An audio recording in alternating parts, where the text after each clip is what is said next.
If you can tell a story with a beautiful financial dashboard, you'll impress clients, win the confidence of investors, and do some amazing things in your career. I know firsthand. I've presented hundreds of times to stakeholders in my accounting firm and in my coaching programs, and there are 5 dashboards that I use in any report that I present on. So in this video, I'm going to walk you through those 5 dashboards. And if you want to skip the tutorial and grab a hold of them connected to your data, you can try our tool, Model Wiz. But more of that in a bit. Let's first start with dashboard number 1, and that's a KPI dashboard. Now, there are so many reasons why I love this dashboard. And the first reason has to do with the day and age that we're living in right now, where information has exploded. Our problem is not a lack of information. Our problem is a lack of curation. And that's what this dashboard does so beautifully. There are only 8 actual metrics that I'm showcasing over here, which I know won't overwhelm my audience. See, what a lot of people do is they present a financial report to a client that looks like this. This has so much information, it's a profit and loss that they probably don't even know how to read, let alone a balance sheet and a statement of cash flows. This over here, I'm just guiding their eyes on 8 of the most important metrics. And to me, the key metrics that you need to showcase here, majority of the time, just summarizes the key metrics from your profit and loss, as well as your statement of cash flows. Now, what I love about this is entirely in Excel, so you can customize however you want this information. Maybe clients care more about ARR instead of revenue, or maybe they care more about their cash runway. When you have it in Excel, you could really make any adjustments that you need. And what's even cooler is I have this tied to my financial model. So watch what happens. I'm gonna go to this drivers tab, which has all of my actuals from my accounting software and all of my projections. And if I just change this, let's say to 100,000 over here. Now watch what happens when I change this dropdown instead to be next month. I see that 100,000 because it's tied directly to my financial model. In just one file, I can understand everything about where this business has been and where exactly the business is going. No black box, easy to customize, easy to share with an investor or a client, but it's so much more than that. Sometimes I'll be presenting information, let's say by quarter instead of this period, or maybe I want to showcase the information year to date. And you'll see that it's so easy to adjust all of that directly with this dashboard. There are a few other things that I want to highlight. Notice the formatting that I have over here. This shows in millions, this shows in thousands, this shows in percentages. That's all because of the way I have this set up directly in Excel. So watch what happens when I change this back to this month. You can see that my formatting again got adjusted. Now, while this dashboard is usually the very first dashboard that I share with a client or with a board of directors, because again, it gives that key snapshot of the most important areas of the business, there also are some limitations. For starters, while these may be the 8 most important metrics to the business, it's only 8 metrics. A lot of times you need even more than that. On top of that, this KPI dashboard is missing something really critical: context. See, I see what these values are, but I don't really understand the significance as it compares to something else. And what's the most important comparison in my mind? Well, it's also my favorite dashboard of all time. If I had only one dashboard that I could present to a company to show them I have a good grip on what's happening, it would be this: the budget versus actuals. Now, if you've never worked with a budget versus actuals report, it in essence tells you this is what we thought was going to happen, then this is what actually happened. And a lot of people get nervous at preparing this report because they think, how am I supposed to predict what the company is going to look like? Well, the truth is, it's really not so difficult. Your first month of projections most likely is going to be pretty similar to the trailing 3 to 6 months of the business. So if you just start with a 6-month average for your profit and loss, and maybe the prior month for your balance sheet, I can promise you 70% of your budget is there. Sure, there's a lot more that comes from meeting with stakeholders, understanding the business, getting into the weeds, and I love all of that. But as a starting point, you could really just start as such, and you'll capture most likely 70% of the accuracy of the business. And when you miss your variances, you don't need to worry that you missed them. That's totally fine. But you do need to have a story. You do need to understand why you missed those. So I once had this CEO that I was working with, and we would meet every single week to review our pacing against what we projected. And he would ask me questions in a million different directions. It was so overwhelming, but it really forced me to dive into the details of each and every single metric of his business. And eventually, by the time we had these meetings, I was predicting the questions he was going to ask me before he even asked them. And even though I had wild variances at some point, I still had a story that made him sleep better at night. Now, in order to prepare a budget versus actuals, like we said, you need to have that budget in place. And I found that most people don't lack an understanding of what figures should go in a budget. they lack of an understanding of how to actually make that data come together in a spreadsheet. That's why our tool Model Wiz solves exactly that problem. Look how simple this is. So I'm going to open up our tool, and over here, I'm going to connect my QuickBooks Online account. Now, this is what's so amazing. I'm literally not going to do anything else. I'm just going to click create a financial model. Look at what happens. I now get this beautiful Excel workbook filled with tons of different dashboards. This one drivers tab is the only tab that I need in order to update all the information, which, by the way, has a starting point of a 6-month average and prior month for your balance sheet, like we spoke about. And I don't need to worry about mistakes in this file because there's a built-in error check pretty much everywhere. So anytime a mistake comes up, you'll get this scary notification and you'll know exactly where to check. Now, this literally takes just minutes to create and can be customized however you want. Again, that's the beauty of working in Excel. Whether an analyst wants to play around with the figures, whether you want to attach another report that's entirely custom, because it's Excel, no black box, full customization. Now, if you've ever built a budget, you know that one of the most challenging aspects is not just building it, but rolling it forward. Because here's what happens. A new account or two shows up on the chart of accounts. You think that you're copying and pasting over the same information, but in reality, it's totally different.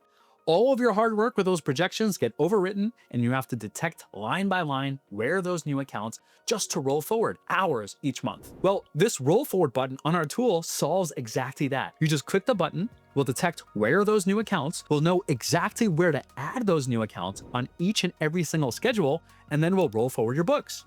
When you're done, if you want to export this to PDF, just click this button, and now you have a beautiful report that you can share with anyone to understand what's happening in this business with just a few clicks.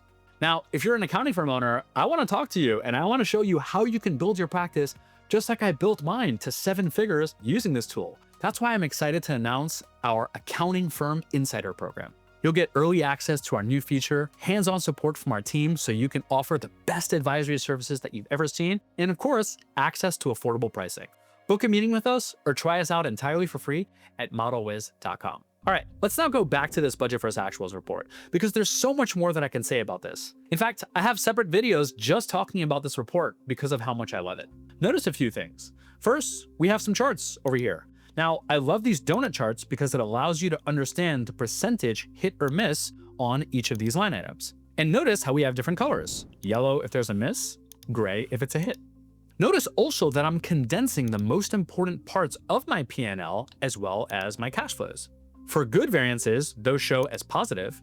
For bad variances, those show as negative. Now, I'm not just showing the dollar variances, I'm also showing the percentage variance. Why? Because think about it. If there's $1 million hit or miss in a business, you don't know how significant that actually is. If the company did $100 million in sales, well, that's just a 1% miss. If they did $3 million, well, that's a 33% miss. Much more serious. And this is just one way that you can prepare a budget versus actuals. There are tons of different formats, like this over here, or this one, and tons of others. In fact, we could even go back to this KPI dashboard and check this button over here. Now, I have the 8 key metrics, and I could also understand how it compares in the same period to my budget. Now, we just introduced the first dashboard that introduced that key word that we spoke about earlier, context. And comparison against budget is really just one way to get context, which brings me to my third dashboard. All right, so here we now get the opportunity to look at our profit and loss in greater detail, but still in a nice summarized way that won't overwhelm our user. On top of that, we also have the balance sheet and the statement of cash flows. Now, these 3 financial statements are really popular in finance and accounting. So anytime you're sharing information with, let's say, a lender, an investor, or someone in the finance and accounting team, they're going to want to see these 3 financial statements. And again, I'm not showing that information on a line-by-line basis, which could be hundreds of lines and will overwhelm the readers. Instead, it's all summarized via these summary groupings. Now, if I expand this over here, we now could understand another view with our budget versus actuals, again, across our profit and loss, balance sheet, and statement of cash flows. But remember what I said just a few moments ago? Comparing against our budget is just one way that we can compare our figures. You could also compare against the prior period, as well as the prior year. So now, in this one view, I could understand what exactly happened in this period, how that compares against the budget, prior period, or prior year across all 3 of my financial statements. And again, like I said earlier, because this is in Excel, I can change this over here instead of reporting this month to instead be this quarter. And any items that I want to update, I could just come back directly to this drivers tab and update accordingly. So this third dashboard now introduces a lot more information. Now I'm analyzing all 3 of my financial statements and I'm comparing them against 3 different metrics. Now that's okay because we started at a very basic level with just this KPI dashboard. Now, this KPI dashboard can also be expanded to showcase a comparison against the prior period and the prior year, as you see over here. Now, there's a reason that I start off with this one dashboard in all of my reporting. It really contains so much amazing information. But like I said earlier, we may want to go deeper specifically into the budget versus actuals. We may then want to go deeper once again by analyzing our 3 financial statements on a summarized basis. Heck, from there, if I want to get even more detailed, maybe then I'll take a look at the full profit and loss, or maybe even the transactions. But the majority of the information I don't need to analyze because I'm already getting the gist of it just via this summary. Now, remember that we said that these 3 financial statements are really popular in finance and accounting? Well, a lot of times you'll want to understand the trends, not just comparing one period to another, but rather, how are we doing, say, over an entire year? And that's what brings me to dashboard number 4, a summarized full profit and loss for the entire year. Again, stacked on top of a balance sheet, as well as a statement of cash flows. Now, notice a few key details about this. Once again, we have our information summarized. This time, I can understand all of my historical figures, as well as my projected figures with this neat little line showcasing the difference between both of them. And again, each month, when I refresh my forecast, that line is gonna move over automatically. But there are a few other things. See, instead of just reviewing the information for 2025, I could unhide this detail and really see any month, any quarter, any year, or even a custom period.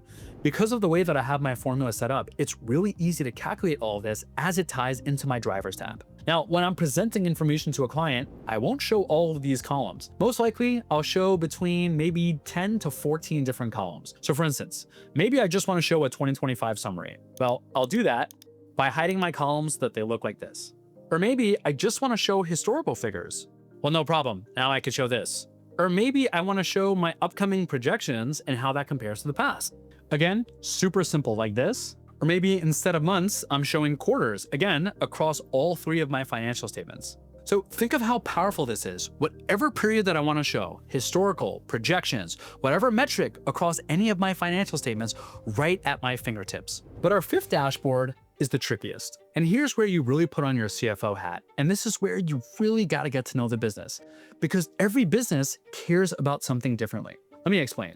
A lot of times I'll be working with SaaS founders or software as a service. And for them, they care a lot about SaaS metrics, whether that be annual recurring revenue or their customer acquisition cost, net dollar retention. I can go on and on. It wouldn't really make sense to show them a report about, let's say, capacity planning, because they don't really rely on human talent as much. They instead rely on their app. But for an accounting firm, well, now they're interested in understanding capacity and budget against that capacity. So for a SaaS company, I may show a dashboard that looks like this. Or maybe I'll concentrate this dashboard into just one metric, their ARR, that looks like this. Or it's possible they'll want a ton of additional details around their SaaS metrics in a more lengthy report that looks like this. Now, this is just software as a service. If I'm working with an early stage startup, they may want to know, when are they running out of cash? And that's a really important metric that I want to scream right at their face. So for that, I may show them something that looks like this. Now, you can take it one step further and show dashboards relevant to each team. So the sales team may want to understand a dashboard that looks like this. The HR team may want to understand a dashboard that looks like this. In this case, there's no one dashboard that fits all. You have to get to know with the actual business owners, what are the metrics they care about the most? What are the most common metrics that make up their industry? Now, if you want inspiration, I actually analyzed 100 dashboards and ranked them from best to worst. And you can find that all in this video that's coming up shortly right here. Now, I'm also going to link out a video to a playlist on how I built a lot of these dashboards if you want to try it out. If you're new to this channel, please leave a comment below to say hello. I'm Josh, your CFO guy, and I'll catch you in the next one.